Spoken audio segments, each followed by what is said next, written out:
Hare Krishna. So we are reading from the Perfection of Yoga, written by His Divine Grace, A.C. Bhaktivedanta Swami Prabhupada, and published by the Bhaktivedanta Book Trust. Today we will read Chapter 1, entitled Yoga as Rejected by Arjuna.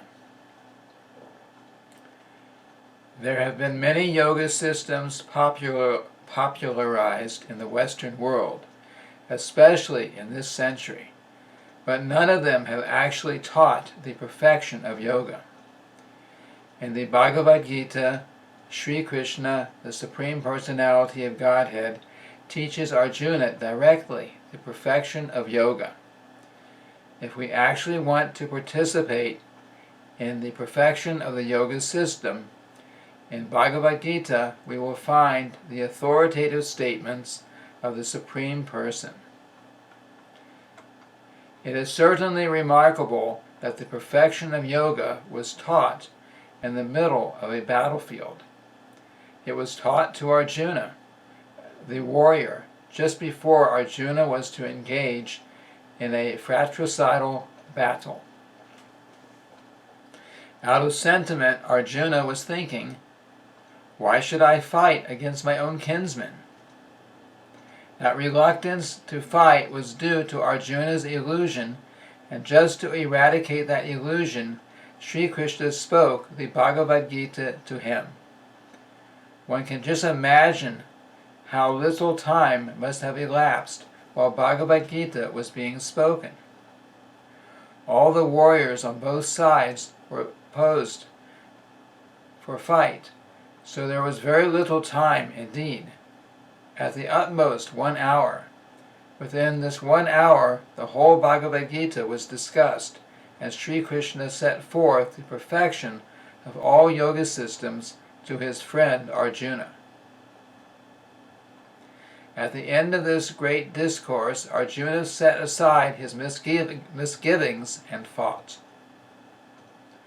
However, within the discourse, when Arjuna heard the explanation of the meditational system of yoga, how to sit down, how to keep the body straight, how to keep the eyes half closed, and how to gaze at the tip of the nose without diverting one's attention, all this being conducted in a secluded place alone, he replied, "Yo yang yogas tvaya prokta samyena madhusudana etasyaham napashami chanchalavat stitim stiram." Quote, "O Madhusudana, the system of yoga which you have summarized appears impractical and unendurable to me, for the mind is restless and unsteady."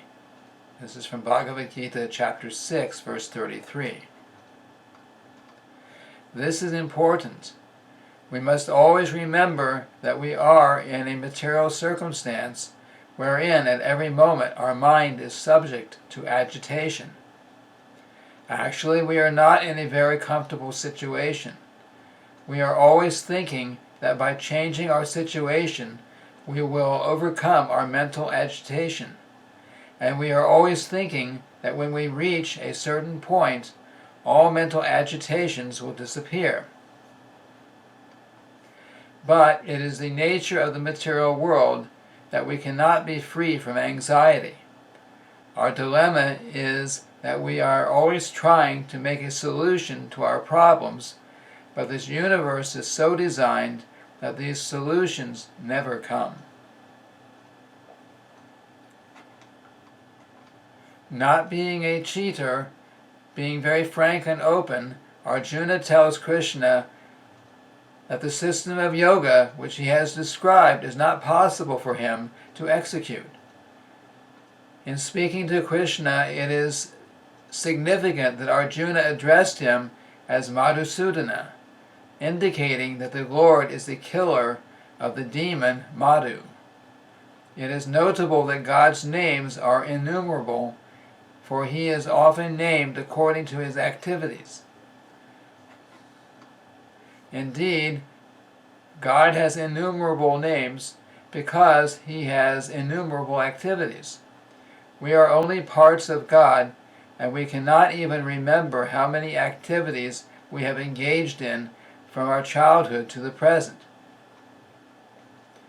The eternal God is unlimited, and since his activities are also unlimited, he has unlimited names, of which Krishna is the chief. Then why is Arjuna addressing him as Madhusudana when, being Krishna's friend, he could address him directly as Krishna? The answer is that Arjuna considers his mind to be like a great demon, such as the demon Madhu. If it were possible for Krishna to kill the demon called the mind, then Arjuna would be able to attain the perfection of yoga. My mind is much stronger than this demon Madhu, Arjuna is saying. Please, if you could kill him, then it would be possible for me to execute this yoga system.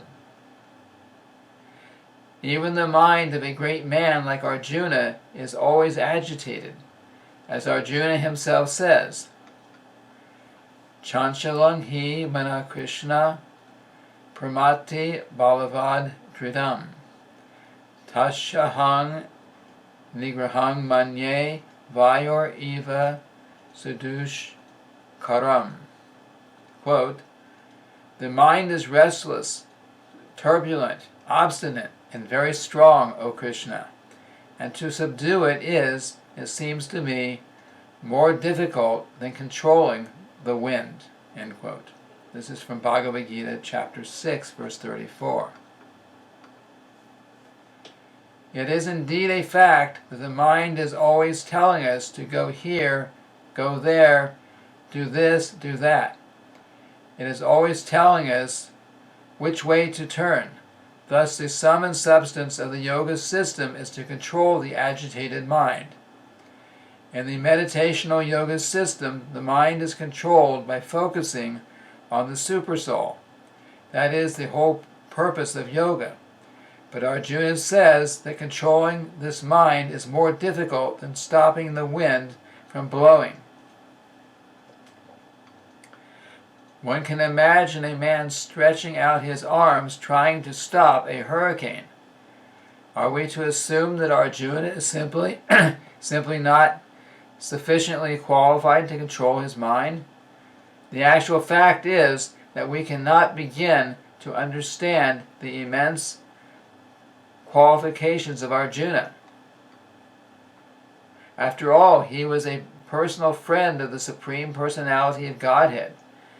This is a highly elevated position and is one that cannot be at all attained by one without great qualifications. In addition to this, Arjuna was renowned as a great warrior and administrator. He was such an intelligent man that he could understand Bhagavad Gita within 1 hour, whereas at the present moment great scholars cannot even understand it in the course of a lifetime. Yet Arjuna was thinking that controlling the mind was simply not possible for him. Are we then to assume that what was impossible for Arjuna in a more advanced age is possible for us in this degenerate age? We should not for one moment think that we are in Arjuna's category. We are 1,000 times inferior. Moreover, there is no record of Arjuna's having executed the yoga system at any time. Yet Arjuna was praised by Krishna as the only man worthy of understanding Bhagavad Gita. What was Arjuna's great qualification? Sri Krishna says, quote, "You are my devotee, you are my dear friend," end quote. Despite this qualification, Arjuna refused to execute the meditational yoga system described by Sri Krishna. What then are we to conclude? Are we to despair the mind's ever being controlled? No, it can be controlled in the process of this Krishna consciousness. The mind must be fixed always in Krishna. Insofar as the mind is absorbed in Krishna, it has attained the perfection of yoga.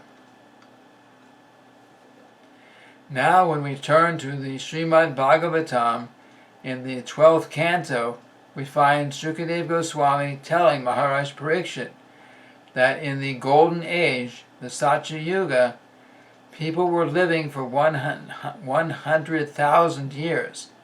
And at that time, when the advanced living entities lived for such lengths of time, it was possible to execute this meditational system of yoga. But what was achieved in the Satya Yuga by this meditational process, and in the following Yuga, the Treta Yuga, by offering of great sacrifices, and in the next Yuga, Dwapara Yuga, by temple worship, would be achieved at the present time in this Kali Yuga by simply chanting the names of God, Hari Kirtan, Hare Krishna. So from the authoritative sources, we learn that this chanting of Hare Krishna, Krishna Krishna, Hare Hare, Hare Rama, Rama Rama, Hare Hare, is the embodiment of the perfection of yoga for this age. Today we have great difficulties living 50 or 60 years. A man may live at the utmost 80 or 100 years. In addition, these brief years are always fraught with anxiety, with difficulties due to circumstances of war, pestilence, famine, and so many other disturbances. We're also not very intelligent, and at the same time we're unfortunate. These are the characteristics of a man living in Kali Yuga, a degraded age.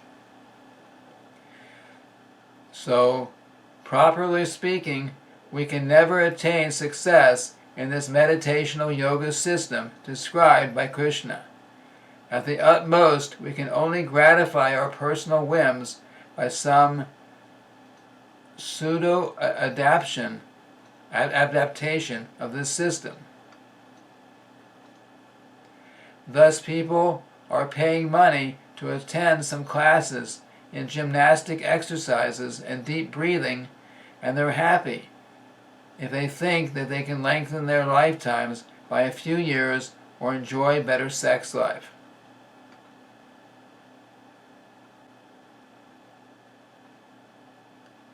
But we must always understand that this is not the actual yoga system.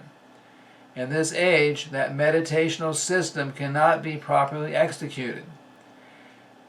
Instead, all of the perfections of that system can be realized through Bhakti Yoga, the sublime process of Krishna consciousness, specifically Mantra Yoga, the glorification of Sri Krishna through the chanting of Hare Krishna.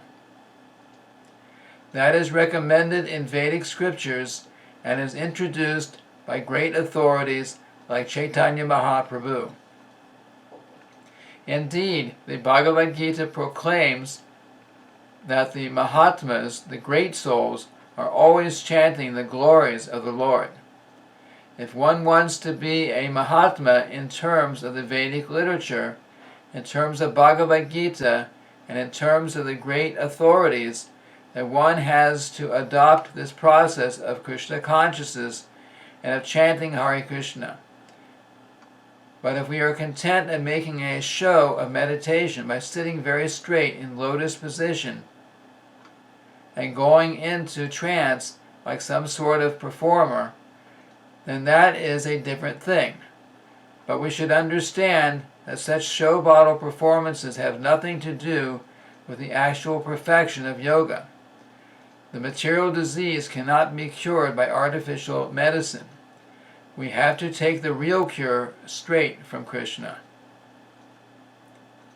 And this ends the chapter 1, entitled Yoga as Rejected by Arjuna. Thank you very much. Hare Krishna.